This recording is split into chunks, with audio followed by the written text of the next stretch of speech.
Hey, it's the seasoned lady coming back at you with another one. And this one is near and dear to my heart, and I know it's something that a lot of us seasoned ladies struggle with, so I just kind of wanted to talk to you guys about it. And that is weight loss after menopause. I know lots and lots of women that struggle with weight loss on a daily basis. I am one of them. I have been a small person or a skinny girl the majority of my life. I struggled to get over 120 pounds all the way through college. So I've always been slim. My dad is tall and slim. So I've always been slim, had a slim build. But I had my first baby at 26, my second baby at 32, and I was forced into menopause early due to a hysterectomy and some other issues. So it's been downhill ever since. I have teeter-tottered between 230 pounds and 165 pounds for the last 10 years. And at this point, I can no longer blame it on baby weight or getting pregnant or having kids or anything like that. There have been some changes within my body, and I have been a yo-yo. My goal weight is 165 pounds, but I have struggled to stay there. And I have done everything that you can think of to lose weight. I have taken all the drugs, I have dieted, I have CrossFit, I have exercised, I have done all of the things. And I think more than anything, it's a mindset thing. You cannot out-train a bad diet. And me, like a lot of other people, I like what I like, and I haven't been willing to make the changes that I know need to be made so that I can lose the weight and keep it off. And there was a time when I was about 15 years younger, losing the weight was much easier. But now that I have hit menopause and I am 55 years old, it's getting harder and harder and harder to lose the weight and to keep the weight off. So right now I am at about 184 pounds. I have lost 65 pounds at least 3 times and gotten to my goal weight. But the moment I stopped doing all of the things that helped me to lose weight, I gained that weight right back. And I typically, teeter around 200, 203 pounds. That seems to be my set point. And I am 5'8". I'm tall and I have a slender frame. So, I don't typically look like I weigh that much, but I know that I weigh that much. My knees know that I weigh that much. Reflux tells me that I weigh that much. It's difficult for me to do things when I weigh that much. So I understand. I feel my best at right around 160, 165 pounds. And hey, I'm on that road again to lose that weight again. So I wanted to chat with you guys and give you a few tips on some of the things that I have done on my weight loss journey. And if you guys decide, if this video pops and it generates, some interest, we can go through some of the things that I've been doing together, because I still have about 20 pounds to lose and I am desperately, desperately working on it. So that's enough about me. Let's go over a few tips. Got my handy dandy notes here. Let's go over a few tips and determine what are some of the things that I had to do in order to lose the weight. And that I think is pretty common amongst the people I know. I am a part of the weight loss community. So I have heard stories. I have tried everything. There was a time when I even got a staple in this part of my ear because somebody said that it would help curb your appetite. And all it did was hurt my ear. That's all that happened. I may have lost a pound here or there because I was in pain every time I thought about it because this part of my ear was sore. But when I tell you I've tried everything, I've tried everything. And it's time to get serious. At this point, I don't want to keep doing this. I don't want to keep bouncing back and forth. I don't want the health problems that are associated with being overweight. So it's time for a change. So the first thing that we want to discuss is that this weight gain, this yo-yo, is typically for us due to hormonal changes, metabolism slowing down, and then shifts in body composition. So I was kind of forced into menopause. I had a hysterectomy about 10 years ago, and it forced me into menopause, and it pretty much paused my metabolism. and it just doesn't move fast. It's just not, I don't burn a lot of calories. But when I'm not going to sit here and tell you that I've always eaten well either. I have always eaten what I wanted to eat. I do like alcoholic beverages, wine. I'm a wine connoisseur. Not only do I buy wine, but I make wine. And it's alcohol and sugar. That's pretty much it. So there's no way to lose weight in, consuming wine, frequently. I also like brunch, so the champagne and all of the foods that go along with that. So I know why I need to lose the weight. And I think many of you do too. We can make excuses and say we don't understand about why we need to lose the weight, but I know exactly why I need to lose the weight. And again, I have high blood pressure. I don't want to deal with diabetes. I don't like having acid reflux and being tired, going upstairs or having to walk a distance. So it's important. And I'm going to lose this weight, and I'm going to lose it for the last time. And I want you guys to come along with me. So the first thing we have to do is make nutritional adjustments. We have got to make nutritional adjustments. Now, when I say make adjustments, I'm not saying deprive yourself, because there have been occasions where I have stopped eating the things that I like. I've lost the weight without any problem. But the minute I start back eating those things, it's like the weight comes back twofold. So I say make nutritional adjustments. That means you can't have wine every day. That means you can't have dessert every day. That doesn't mean skip your favorite dessert when somebody makes it once a year. You can have that dessert, but you can't have dessert and wine. So if I'm going to be consuming alcohol, I am going to have a very lean meal, pretty much of protein and veggies. I'm going to skip the starches, I'm going to skip the carbs, and I'm going to drink my calories. That's pretty much what I do. If I'm going somewhere and they have a dessert that I like, I'm not going to consume alcohol. I'm going to drink water, maybe some unsweet tea. I may skip a carb or, something like that, and just focus on what I need to eat. We all know what to do. We've done it 1,000 times. I'm not going to talk macros and micros with you guys and tell you that you need this many grams of protein and that. We need a lifestyle change. We need a lifestyle change. And that means when we're living our lives, because what we typically do, anywhere we go to celebrate, anywhere we go for fun, all of the fun things we like to do, there are food and drinks associated with it. That's just a part of our culture. That's the way it's always been. We're not going to get people to change or do things differently. So we have to change our mindset and still be able to enjoy ourselves and eat and drink and be merry. But let's not overdo it. So when I say make those nutritional changes, we want to eat, protein. We want to consume healthy fats, and we want to have portion control. So we want to monitor our portions.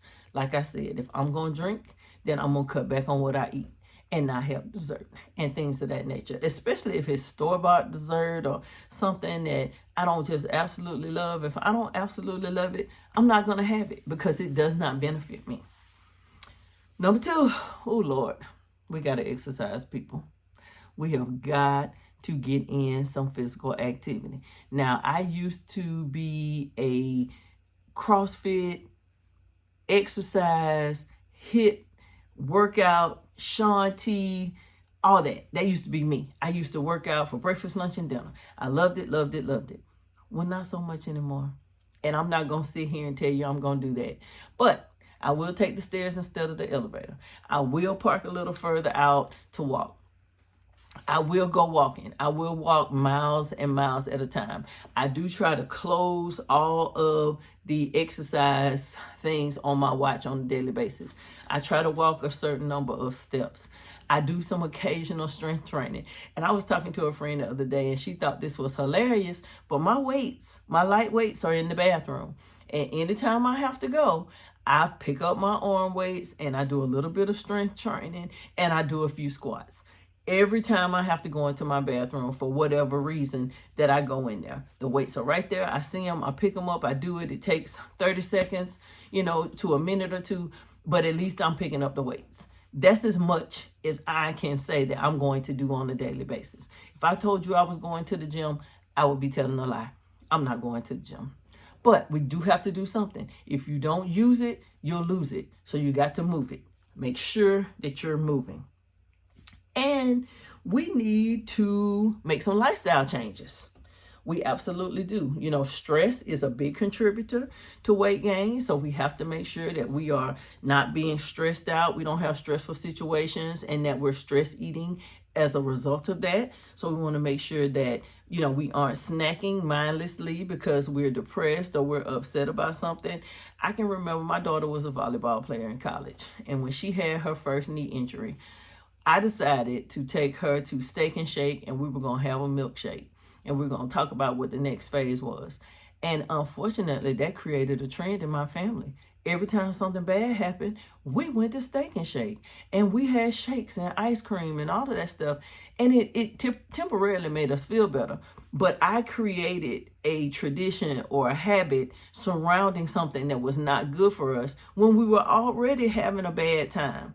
So that was a mistake. So we got to create lifestyle changes. When something bad happens, we don't need to resort to food. We need to keep our minds together on that thing. My daughter's over 6 feet tall. She is a volleyball player. She is not a little person. So we have fought our whole lives to maintain a healthy lifestyle and try to stay slim and trim. She's doing a beautiful job now, and I am doing my very best. My sister is on board as well. So we're working together to try to lose this weight and to keep the weight off.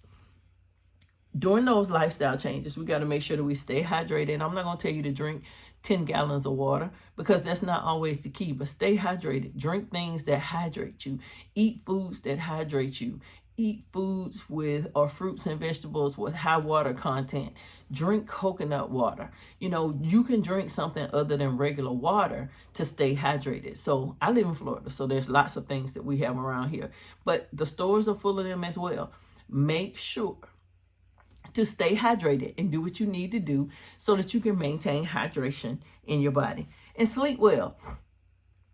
Put these phones down, turn that TV off, make your room comfortable, get rid of some of that clutter, and then sleep well. Sleep is so important. It's rest for our body. It is digesting all of the foods that we've eaten, and it's taking care of us while we're resting. So make sure that you have some really good sleep. And consider some help. Now, I told you guys, I have tried everything. So sometimes you need to get some help. Maybe you need to talk to somebody to reprogram the way you think about food, because food is a relationship. You may need to get some supplements if you are deprived in some way. I am currently on Wegovy. I take 2.4 milligrams once a week, and it has helped me to shed almost 40 pounds in a short period of time. Now, the thing about this medication, like anything else, it is not a miracle cure. There is no guarantee that I'm going to lose this weight and not turn around and gain it right back after stopping these injections. Nobody wants to take medicine for the rest of their lives. So use the supplements and the meds as a tool to get where you need to go while you're working on this right here, because this is what's going to get you where you need to go. Your brain is what it's going to take in order for you to ensure that, you know, you lose the weight and you keep it off, because you got to change your relationship with food. You got to change the way you think. You got to change all the things that you do. So no matter what happens, you want to do all of the things that you need to do. And it all starts right here. Now, you do have to move. You do have to do a little bit of exercise, even if it's just walking, you know, like I said, taking the stairs instead of the elevator. At this ripe age of 55, I'm not going to lie to you guys and say I'm going to the gym or I'm going to CrossFit or I'm going to do a video on YouTube. I do yoga because I think flexibility and balance are just as important. But I have slow restorative yoga. I'm not going to lose any weight doing yoga. So I don't even count that as exercise for real, not for burning calories. But you got to do something. So be mindful of what you put in your body. A famous coach right here in Pensacola, Florida, Mr. Ira Rance, God rest his soul. He was so good to so many of us. He said that you cannot out-train a bad diet. And that is the truth, the whole truth, and nothing but the truth. I don't care how much you exercise and work out. If you don't eat right, it's going to eventually catch up with you.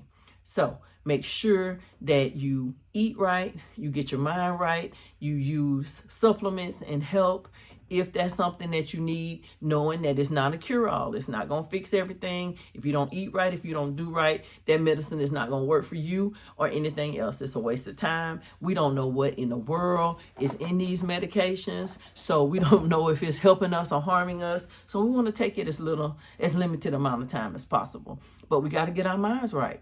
And sometimes we need a little bit of help. So don't let anybody discourage you about taking meds and doing things and getting the help you need to lose weight. And we're going to work on being the best version of ourselves that we can possibly be.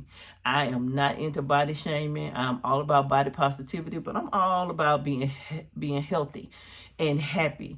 And you are not going to tell me these 300 and 400 pound women are healthy and happy. You're not going to tell me that they're big bone people here and that, not everybody is meant to be small. We were all the same size. We were born. I ain't never seen a fat skeleton. So we know that we have to do what we need to do to maintain our health. Everybody has their number. Everybody has what it takes for them to be comfortable and to live well and be well. And that's all I'm asking you to do. I'm not saying you got to do what I'm doing. I'm just saying do the best that you can. So this is a big topic for us. So if there's anything further that you guys want to talk about, if there's anything else that I can address for you or that we can do together, if you got some exercise tips or some things that help us get our mind right, drop them in the comments. Let me know, because more than anything else in this world, I want us to be happy, healthy, and whole. So until the next time, it's the Seasoned Lady signing off. Talk to you soon. And oh, hey, don't forget to like the video, subscribe to the channel. I need you guys. Talk to you soon. Toodles.